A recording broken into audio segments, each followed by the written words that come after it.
Assalamualaikum warahmatullahi wabarakatuh. Bismillahirrahmanirrahim. Alhamdulillahi rabbil alamin. Wa bihi nasta'inu ala umuri dunya waddin.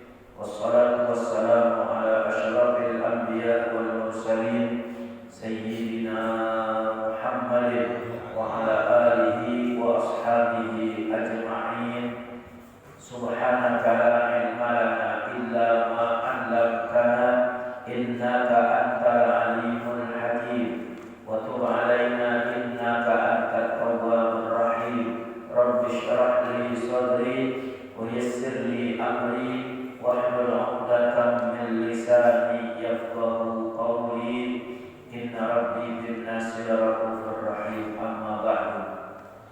Yang sama-sama kita hormati Ketua DKM Mushola Al-Mukhtar Al-Mukarram Al-Ustaz Haji Zainuddin Al-Filah Ustaz Sanusi Ma'ruf, orang tua kita Bapak Haji Muhammad Tufa, dan para jamaah sekalian.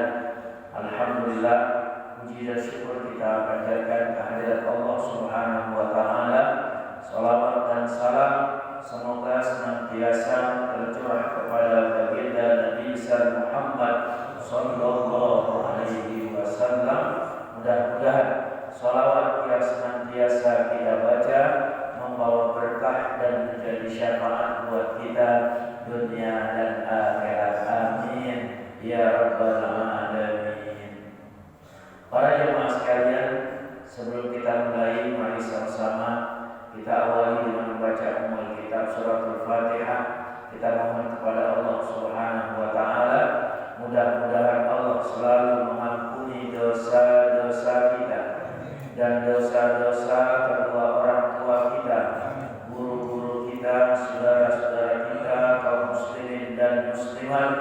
Allah berikan kita, anak-anak kita, keluarga kita taufik dan hidayah serta ilmu yang bermanfaat, rezeki yang halal yang banyak dan berkah, dimudahkan dalam segala urusan kita, dilancarkan usaha kita, disehatkan badan kita, dan dimatikan kita dalam keadaan husnul khatimah. Ala hadhihi niyyah wa ala kulli niyyatin salihah wa ila hadratin nabi al-Fatihah. A'udzu billahi minasy syaithanir rajim. Bismillahirrahmanirrahim. Alhamdulillahi rabbil alamin. Ar-Rahmanir Rahim. Maliki yaumiddin. Iyyaka na'budu wa iyyaka nasta'in. Ihdinas siratal mustaqim. Siratal ladzina an'amta 'alaihim ghairil maghdubi 'alaihim waladdallin. Rabbi ighfir lana wa liwalidayna. Amin. Baik, kita buka sekarang surat Al-Kafirun halaman 6. Surah Al-Kafirun halaman 6 yang paling bawah.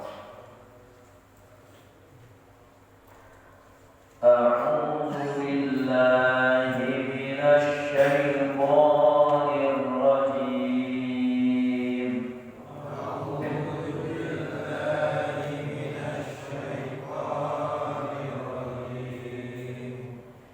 Bismillahirrahmanirrahim.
Bismillahirrahmanirrahim.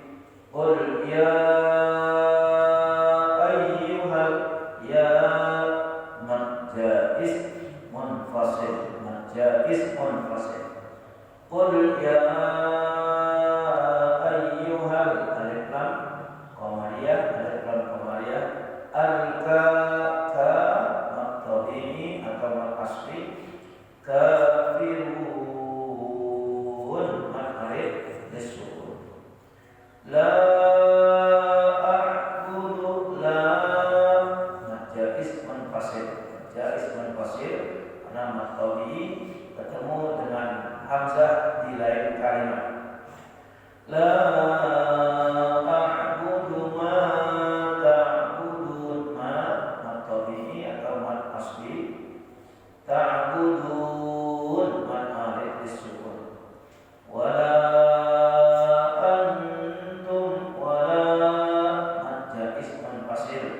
antum ketemu tak ikhfa habibi wala antum min ketemu ain idhar syafawi abiduna maqtabi atau asli biduna sama ya maqtabi dengan asli ma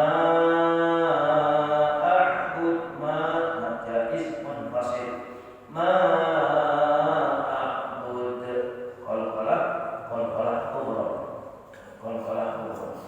wala majais munfasil lagi anaknya jangan dipanjangin ya, anak jangan dipanjangin ya, anak karena dia artinya saya sendiri bukan tasnya wala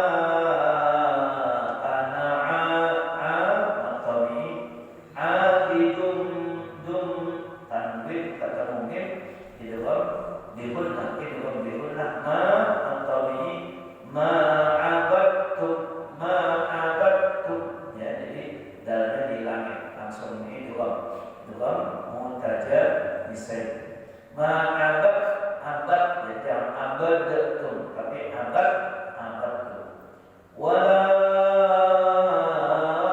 antum majais munfasil antum ketemu tak ikhfa hakiki min ketemu ain idhar syafawi maqtabi biduna maqtabi juga majais munfasil a'bud qalqalah kubra lakum dinukum min ketemu dal idhar syafawi dinu maqtabi dinukum wa min ketemu idhar syafawi waliyadin jangan waliyadin ya, dia bukan alif lam wali jadi waliyadin ya, kadang-kadang suka terdengar imam bacanya waliyadin nah ya, bukan waliyadin tapi waliyadin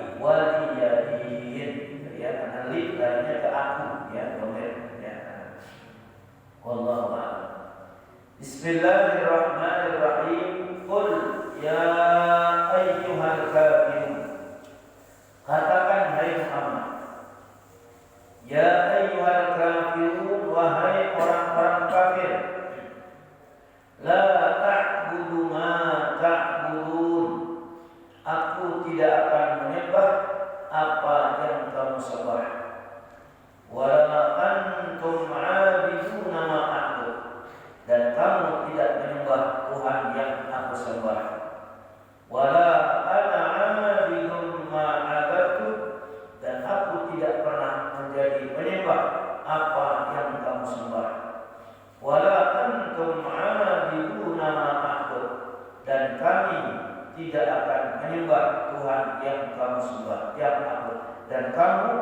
tidak akan menyembah Tuhan yang aku sembah. Lakum dinukum waliyadin. Untukmu agamamu dan untukku agamamu. Surat ini namanya surat Al-Kafir, surat yang diturunkan di Mekah, ya, yang ke-109, ayatnya ada 6 ayat. Al-Kafirun artinya orang-orang kafir, jamak dari kafir. Kalau kafir satu orang, tapi kafirun itu jumlahnya banyak, lebih dari 3. Surah Al-Kafirun ini diturunkan oleh Allah Subhanahu wa taala untuk menolak tawaran orang-orang kafir terhadap Nabi sallallahu alaihi wasallam yang meminta mereka kepada Nabi Muhammad sallallahu alaihi wasallam untuk silih bergantinya ibadah mereka, gantian. Ya, gantian. Jadi ntar orang kafir nyembah Allah setahun, Nabi Muhammad nyembah Tuhannya orang kafir juga selama setahun. Itu permintaan mereka. Dalam kitab tafsir ini dijelaskan, qala Ibnu Abbas anna sabab nuzuliha anna al-Walid ibn al-Mughirah wal As bin Wa'il wal Aswad bin Muttalib wa Umayyah bin Khalaf laqaw Rasulullah sallallahu alaihi wasallam, bahwa tokoh-tokoh Quraisy ini, ya, di antaranya Al-Walid bin Mughirah, Al-As bin Wa'il, Al-Aswad bin Muttalib, Umayyah bin Khalaf, mereka mendatangi Nabi sallallahu alaihi wasallam dan meminta kepada Nabi, ya, bagaimana ya Muhammad, biar kita enggak ribut, biar kita enggak ada selisih paham, ya, dimana kalau, ya, tahun ini saya menyembah Tuhan engkau 1 tahun, setahun berikutnya engkau menyembah Tuhan kami juga setahun, nanti begitu setahun sekali gantian. Maka turunlah ayat ini, qul ya ayyuhal kafirun. Jadi surah Al-Kafir ini adalah merupakan surat yang diturunkan Allah kepada Nabi Muhammad untuk menolak tawaran orang-orang kafir Quraisy yang ingin gantian ibadah. Ya, itu penolakan. Maka jelas di akhirnya dikatakan lakum dinukum waliyadin, bagimu agamamu, bagiku agamamu. Itu penolakan yang jelas. Jadi tegas. Ya, ketika tawaran mereka terhadap Nabi sallallahu alaihi wasallam minta gantian ibadah, Nabi mendapat wahyu dari Allah. Qul, katakan hai Muhammad, ya ayyuhal kafirun, hai orang-orang kafir, la a'budu ma ta'budu. Aku tidak akan menyembah apa yang kamu sembah. Wala antum 'abiduna ma a'bud, dan kamu tidak akan menyembah Tuhan yang aku sembah. Wala ana 'abidun ma abadtum, dan aku tidak pernah menjadi penyembah apa yang kamu sembah. Wala antum 'abiduna ma a'bud, dan kamu tidak akan menyembah Tuhan yang aku sembah. Prinsipnya lakum dinukum waliyadin, bagimu agamamu, bagiku agamaku. Yang jadi pertanyaan, kenapa kok tiba-tiba orang-orang kafir Quraisy, tokoh-tokohnya datang kepada Nabi Muhammad minta gantian ibadah biar gak jadi keributan? Ini berawal dari dakwah yang dilakukan oleh Nabi sallallahu alaihi wasallam. Ya, jadi Nabi sallallahu alaihi wasallam diperintahkan oleh Allah untuk melakukan dakwah. Ada 2 cara dakwah yang dilakukan oleh Nabi. Yang pertama, ad-da'watu sirran, dakwah secara diam-diam, dakwah secara sir. Apa sir? Diam-diam ya. Kalau kita sholat zuhur, sholat asar, itu kan bacaannya sir, bacanya pelan-pelan. Dakwah sir, dakwah diam-diam, dakwah sembunyi-sembunyi, dakwah pelan-pelan. Ya, itu turun ketika Allah Subhanahu wa taala menyampaikan kepada Nabi ayat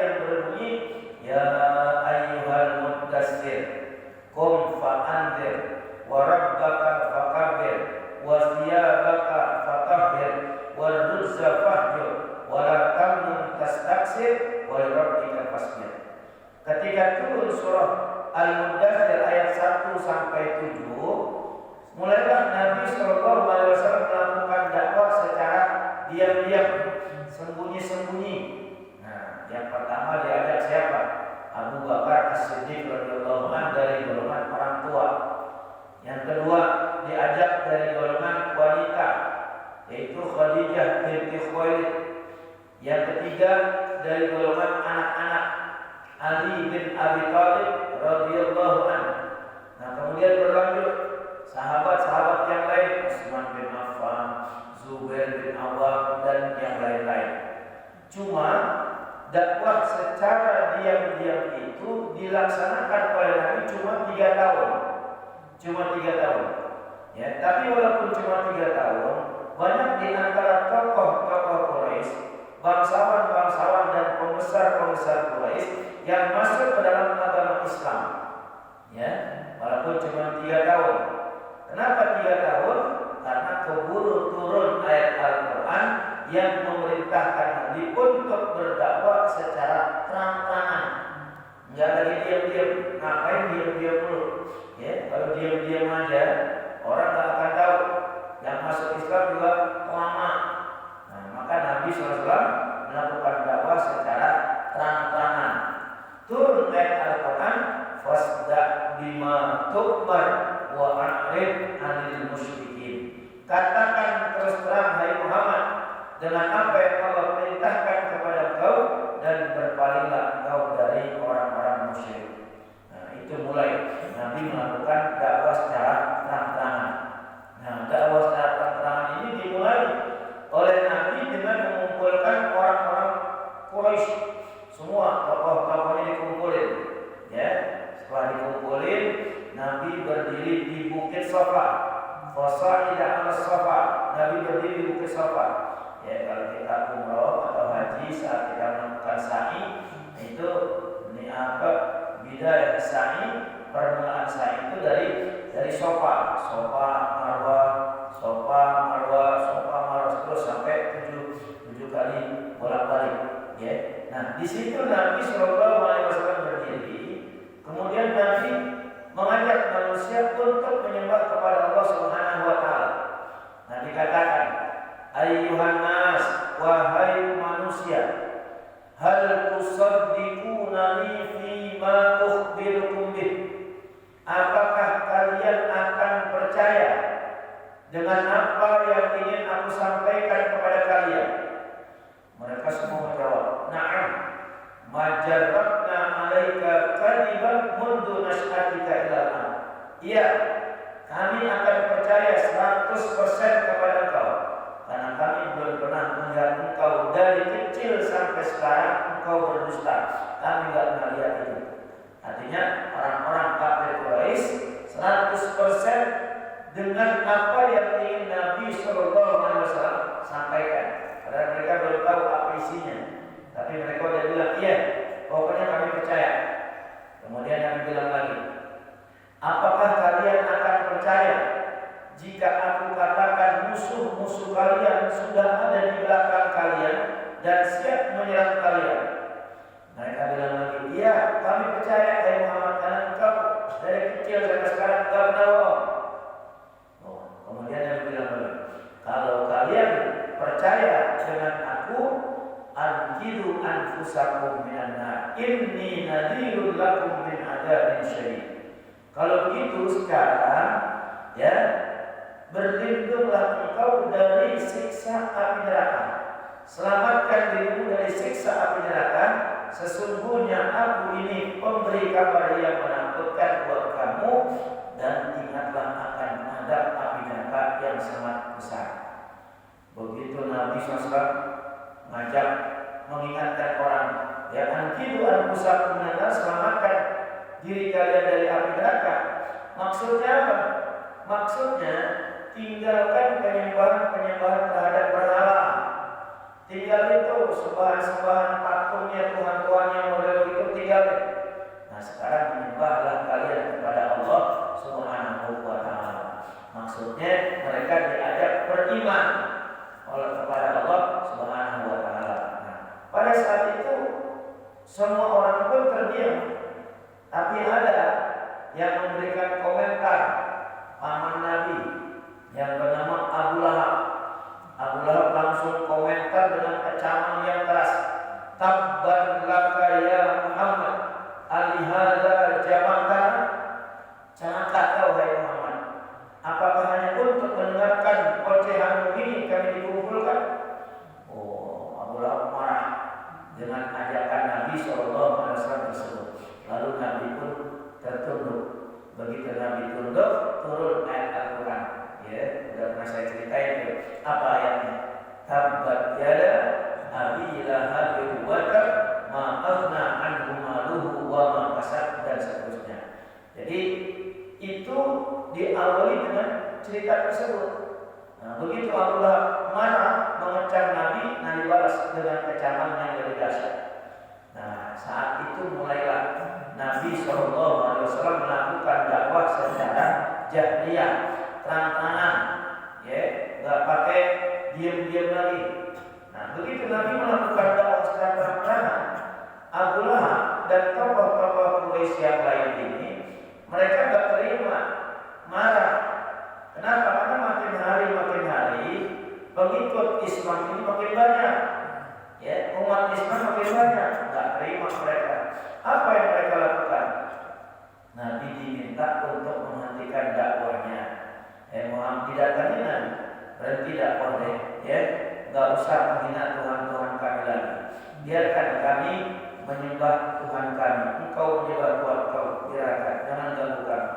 Nabi tetap aja berdakwah, ya, mau dilarang bagaimana tetap Nabi berdakwah. Nah, akhirnya orang-orang kafir Quraisy melihat Nabi masih berdakwah, apa yang harus kita lakukan?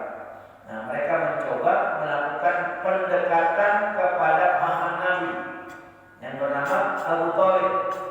Didatangi ke Abu Thalib, ya, diminta, hei Abu Thalib, kami berbicara sama keponakan Muhammad untuk berhenti, tapi dia nggak berhenti juga, dia masih dakwah. Ya, kami datang kemari, kami minta tolong kepada engkau, hei Abu Thalib, untuk menasihati keponakanmu agar berhenti berdakwah. Dia berhenti. Kalau Nabi mungkin langsung nggak kena, alintar Muhammadnya kali kena nih, ya, dinasihatin. Tuh, mereka pulang. Abu Thalib cuek aja. Karena pada hakikatnya Abu Thalib juga sudah percaya dengan kenabian Nabi Sallallahu Alaihi Wasallam.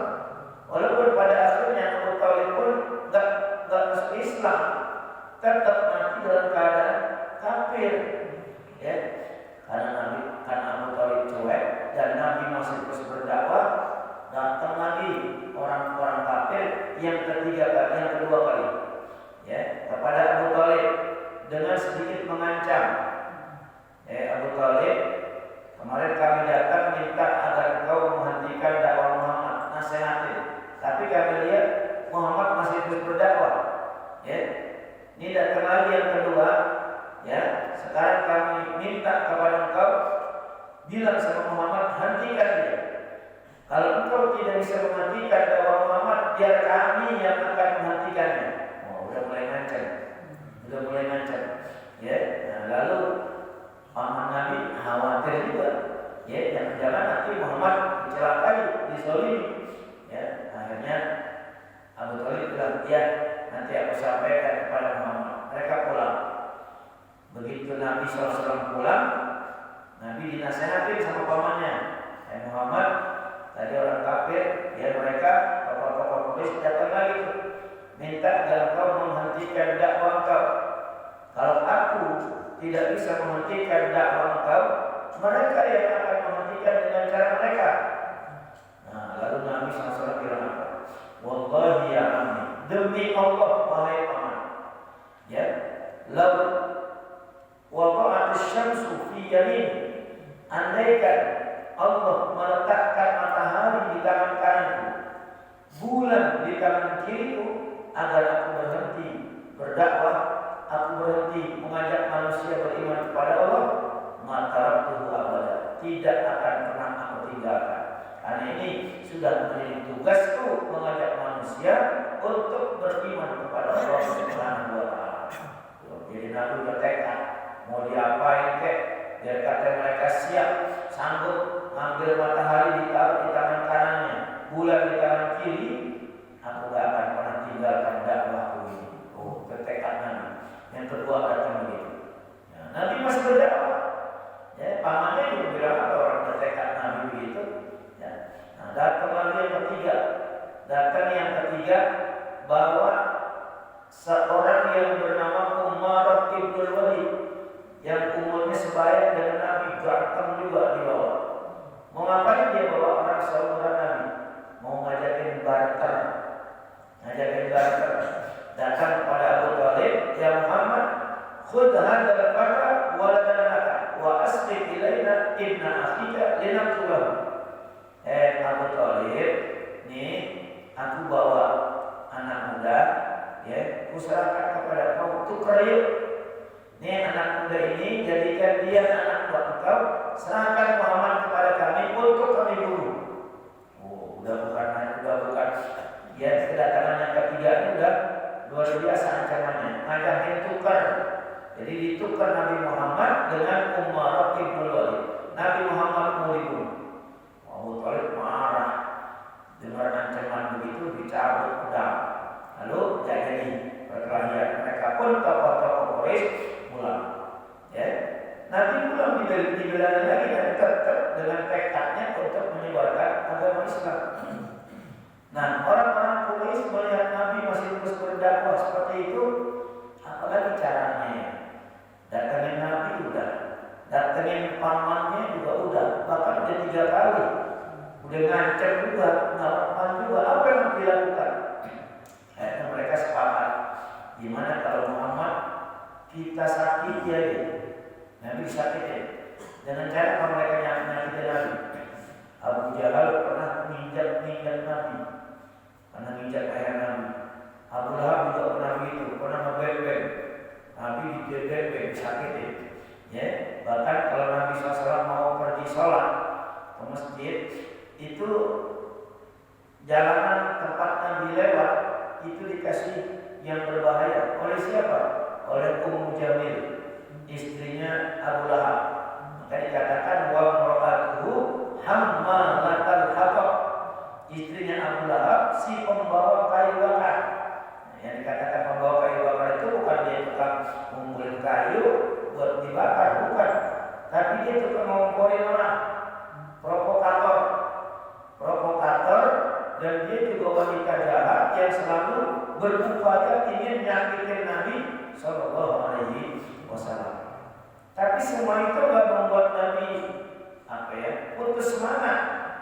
Nabi disakiti, dizolimi oleh orang-orang kafir Quraisy, Nabi nggak mundur, nggak kayak kita ya. Kalau kita udah begitu, udah dah, paling gini kita ya, udah berhenti dah, ya. Selamat dipikirin kalau kita gitu, ya. Nabi juga makin berani dan sahabat-sahabat Nabi, ya, yang mengetahui Nabi diperlakukan seperti itu pun mereka tambah banyak. Orang kalau makin dizolimi bagaimana? Tuh, orang dizolimi, nah makin mengagum namanya ya, makin mengagum. Ya, kayak presiden lah, kita hina, namanya makin naik. Ya, namanya makin naik kan gitu. Kenapa? Dizolimin. Dulu zaman SBY, ya, waktu pemilu dizolimin gini, kata makin naik. Jokowi dizolimi gini, makin naik. Entar Anies nih dizolimin naik. Gitu ya, jangan biarin aja udah, ya, gitu. Nah itu semua kan dizolimin, makin bertambah pengikut Nabi Sallallahu Alaihi Wasallam. Ya, nah karena makin bertambah orang tokoh-tokoh Quraisy bingung juga nih, apaan habis ini Muhammad disakiti udah, tapi gak kapok-kapok juga. Nah sekarang ini aja, kita sakiti sahabat-sahabatnya, kita sakiti pengikut-pengikutnya. Tuh, di antaranya siapa? Bilal bin Rabah yang disiksa oleh tuannya karena Bilal sudah masuk dalam agama Islam. Ya, ditaruhin batu di dadanya. Yang batu itu dalam kitab tafsir qit'atun minan nar, batu panas yang bukan dari nar, itu bukan maksudnya dari api neraka, yang panasnya itu kalau daging ditempelin di batu tersebut matang, itu ditaruh di dadanya Bilal bin Rabah, ditaruh di situ. Ya, Bilal cuma menyebut apa? Ahad, Ahad, Ahad, Allah yang Maha Esa, Allah yang Maha Esa. Nah, kebetulan saat itu Abu Bakar lihat, nah diselamatin oleh Abu Bakar dan dimerdekakan dia dari perbudakan. Maka dia menjadi sahabat Nabi SAW yang sangat setia sekali. Kenapa? Karena dia diselamatkan, dilindungi oleh Nabi dan para sahabat-sahabatnya. Bilal ini juga termasuk sahabat yang boleh dibilang ibadahnya luar biasa. Walaupun dia ada beberapa hadis yang dia riwayatkan, tapi ya ibadahnya luar biasa. Bahkan sampai Nabi SAW bertanya saat Isra Mi'raj, Bilal, ya engkau masih hidup, tapi sandalmu udah ada di surga. Sandalnya udah di surga. Emang apa yang kau lakukan, Bilal? Kata Bilal, apa yang aku kerjakan? Aku cuma biasa melakukan salat sunat wudu. Habis wudu aku salat sunat 2 rakaat. Itu aja ya Rasulullah. Nah itu yang menjadi penyebab sandalmu udah ada di surga nungguin. Padahal orangnya masih hidup. Tuh, nah itu kan kemudian Bilal, ya. Di antara Bilal yang disiksa Ammar bin Yasir, bapak ibunya habis dibantai. Ammar bin Yasir pun dibunuh. Khabbab ibn al-Arab, tuh ya. Banyak sahabat-sahabat Nabi yang disakiti oleh mereka orang-orang kafir Quraisy. Lalu sahabat-sahabat Nabi bukannya tambah, ya, bukannya takut, malah tambah semangat, tambah berani mereka. Nah, karena makin banyak pengikut Nabi SAW, ya, ini orang-orang kafir Quraisy ini makin gencar menyakiti sahabat Nabi. Nabi pun khawatir, waduh, kalau sahabat-sahabat itu makin hari, ya, siksaannya terus bertambah, kasihan juga. Tapi Nabi bukan berhenti berdakwah. Nabi bilang ke sahabatnya, nah, karena sekarang orang-orang kafir Quraisy makin kejam dengan kalian, kami minta kepada kalian untuk hijrah ke Habasyah. Ya, Habasyah itu di mana? Habasyah itu sekarang Ethiopia. Kalau sekarang Ethiopia, hijrahlah kalian ke Habasyah.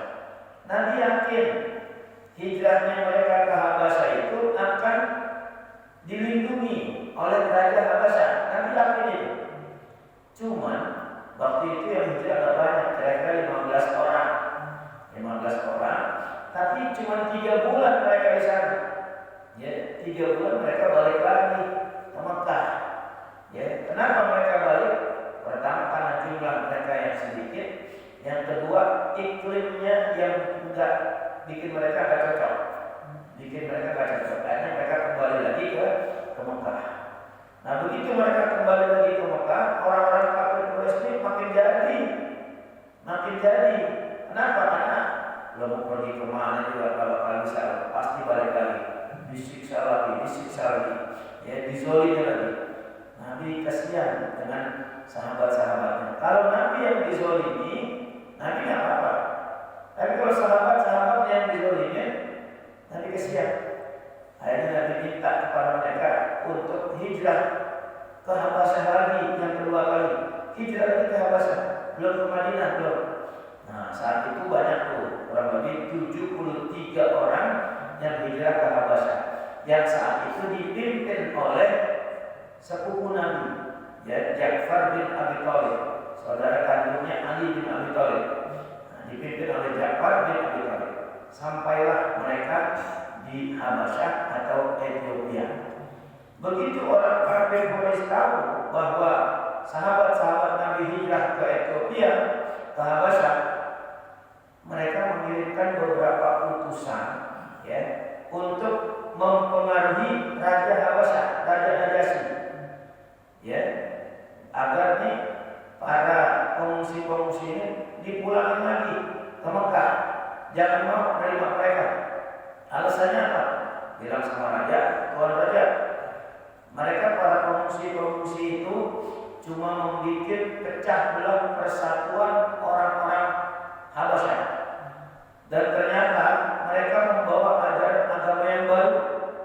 Tuh, itu pengaruh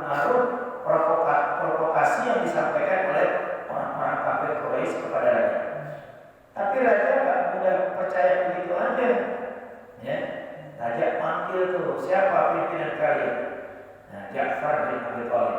Panggil, ditanya, apakah benar kalian datang kemari untuk memecah belah persatuan kami? Tidak, Tuhan saya.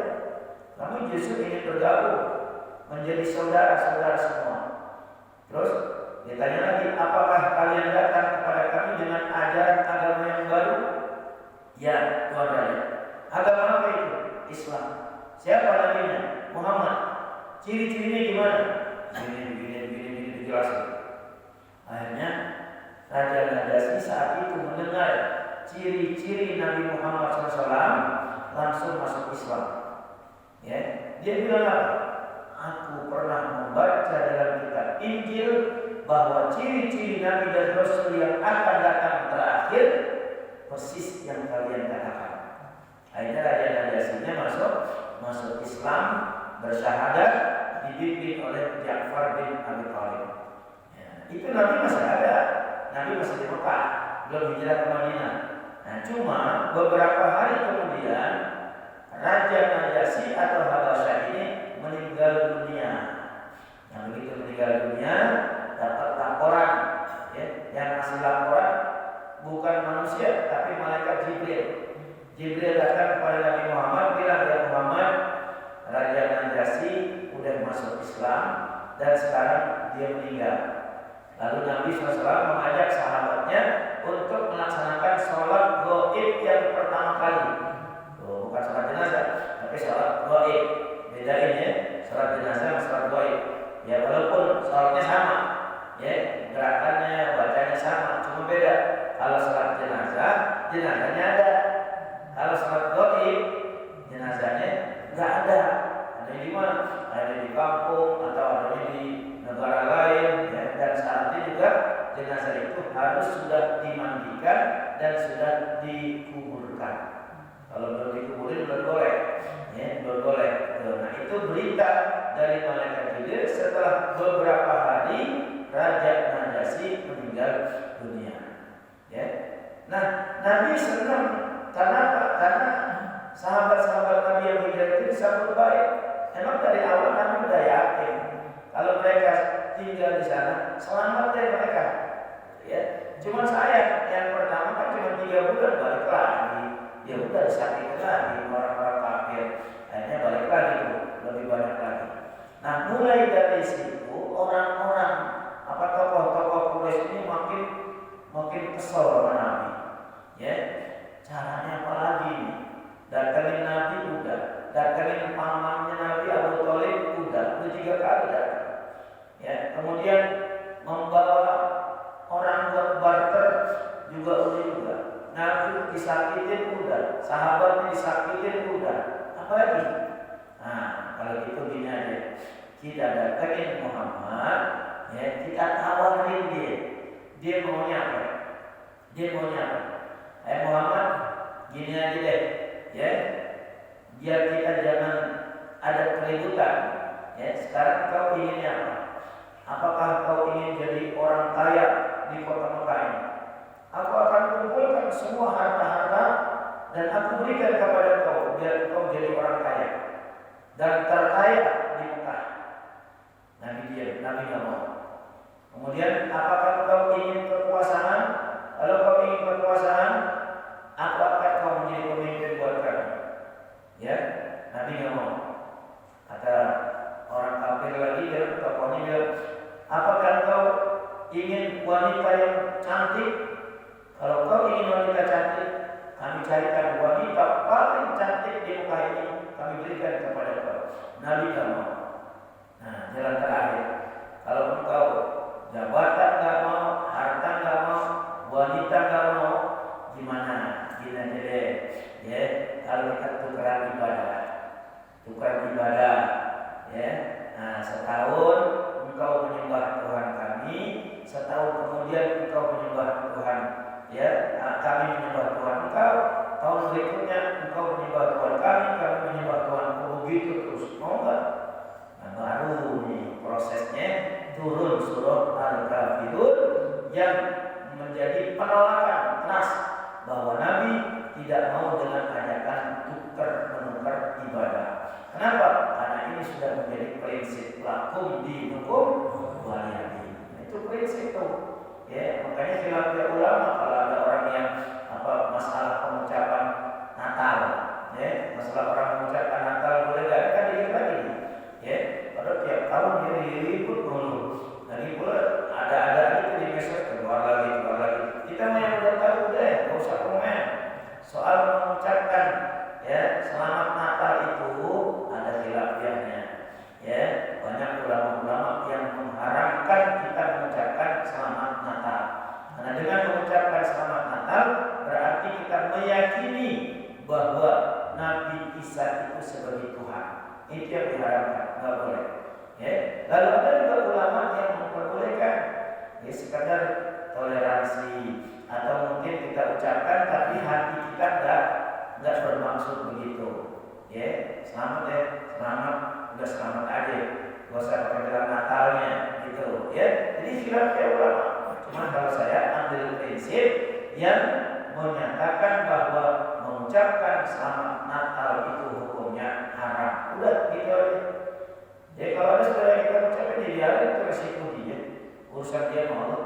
Nanti kenapa nggak mau? Ada punya prinsip lakum dinukum waliyadin. Bagimu agamamu, bagiku agamaku. Kalau dibalikin, kalau cuma ucapan doang aja agak mau.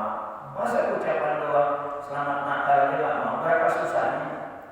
Sekarang ente kalau dia bilang begini, coba baca asyhadu alla ilaha illallah wa asyhadu anna muhammadar rasulullah. Anda nggak mau? Nah kan cuma ucap doang. Kenapa nggak mau? Sama-sama ucapan. Kok ente nggak mau? Itu panjangan. Kalau masalah kepanjangan gua aja dia yang bisa. Nggak mau dia. Oh beda kan bisa. Nah kalau ente nggak mau ucapin dua kali syahadat, tadi gua nggak mau. Itu cuma selamat Natal aja nggak mau. Iya beda. Ucapan walaupun singkat biasa terkesan nggak ada masalah. Hati-hati dengan akidah, ya, hati-hati dengan akidah. Nah, jadi itu sabab proses perjalanan Nabi dalam berdakwah sampai Nabi ditawari ya gantian ibadah. Nabi ditawarin kekayaan, ditawarin jabatan, ditawarin wanita, Nabi nggak mau. Kenapa? Itu prinsip lakum dinukum waliyadin. Ya, paham ya? Nah, itulah surat Al-Kafirun. Makanya disebut di situ wala antum abiduna ma'bud.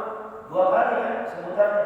Wala antum abiduna ma'bud, wala ana abidun ma'abatum, wala antum abiduna ma'bud. Maksudnya apa? Nah, penyebutan wala antum abiduna ma'bud fil hal. Artinya fil hal apa? Pada saat itu Nabi mengucapkan wala antum abiduna ma'bud, ya, dan kamu tidak menyembah Tuhan yang aku sembah dulu. Pada saat Nabi SAW mengucapkan itu. Kemudian wala antum abiduna ma'bud lagi kapan? Fil istiqbal, di masa yang akan datang. Sampai kapanpun gua mau. Dari sekarang sampai nanti tetap nggak mau. Itu maksudnya. Makanya disebut dua kali. Nah begitu pun bukan cuma Nabi aja, kita juga begitu. Nggak ada toleransi dalam. Artinya apa ya? Kalau toleransi beragama boleh, tetapi kita ya akidah yang kita jaga ini jangan sampai kita. Makanya kalau ucapan salam aja, kalau ucapan salam, assalamualaikum warahmatullahi wabarakatuh, salam sejahtera buat kita semua, masih mending. Tapi kalau ucapan salam apa lagi yang mana? Ya, salam. Hati-hati itu ucapan orang-orang Yahudi, ya Nasrani. Nah itu ada apa lagi itu? Pokoknya betul. Itu juga ada ulama yang mengatakan jangan. Itu khusus buat mereka yang kita udah assalamualaikum warahmatullahi wabarakatuh aja. Ya nggak usah yang lain-lain. Kalau salam sejahtera buat kita semua boleh. Kenapa? Kan salam artinya keselamatan. Sejahtera kesejahteraan buat kita semua masih boleh. Ya. Nah, tapi kalau ya selalu yang lain-lain nama budaya jangan. Ya cukup. Gitu. Cukup kita ucapkan assalamualaikum warahmatullahi wabarakatuh. Ya. Nah baik. Sampai sini tentang pembahasan surah Al-Kafirun. Ada yang mau ditanya? Ya, Ustaz. Ya. Itu kebiasaan kita nurut-nurut ulang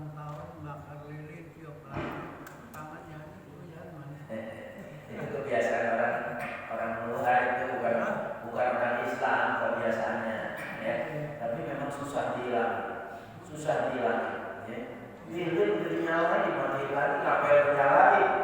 Ini udah dinyalain, kayak orang ini, orang pasang petasan. Ya, pasang petasan lu tekap kuping, ngapain? Cuma dia besok bawa pasangan. Habis lu tekap kupingnya. Nah, petasan dipasang buat apa? Buat didengarin kan? Kenapa lu tekap kuping? Kan bego ya. Gitu. Kayak lilin, lu nyalain nggak? Lu matiin lagi. Mana tulisannya tuh per 50 tahun.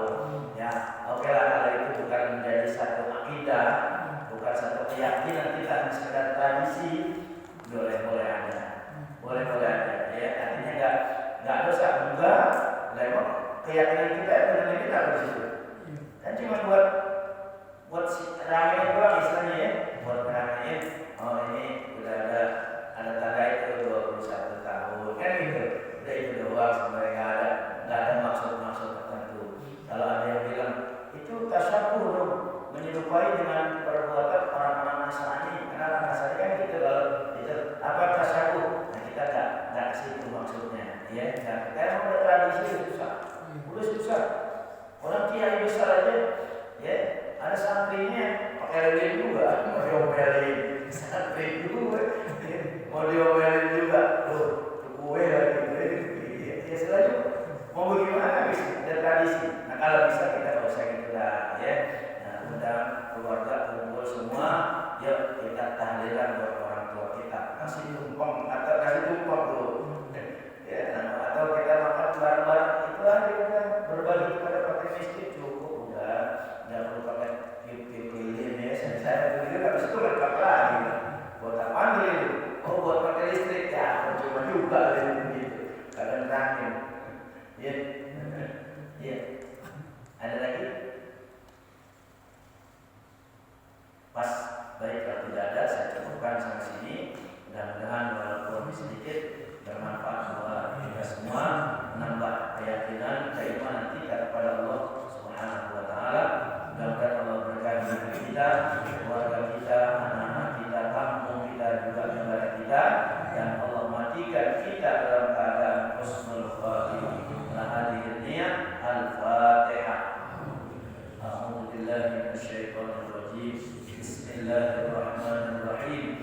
Alhamdulillahi rabbil alamin. Ar-Rahmanir Rahim. Maliki yaumiddin. Iyyaka na'budu wa iyyaka nasta'in. Ihdinas shiratal mustaqim. Shiratal ladzina an'amta 'alaihim ghairil maghdubi 'alaihim waladdallin. Amin. Rabbana anfa'na bima 'allamtana. Rabbi 'allimna alladhi yanfa'una. Ilahana bijahin Nabi Muhammadin sallallahu alaihi wasallam. Akrimna bil ilmi nafi' wa rizqil halal warzuqna min haitsu la nahtasib. Ya Rabbi bil Mustafa balligh maqasidana waghfir lana ma madha. Ya wasi'al karam na'am biha subhanakallahumma wa tahiyyatuhum biha salam wa akhiru da'wana alhamdulillahi rabbil alamin. Terima kasih dan mohon maaf. Assalamualaikum.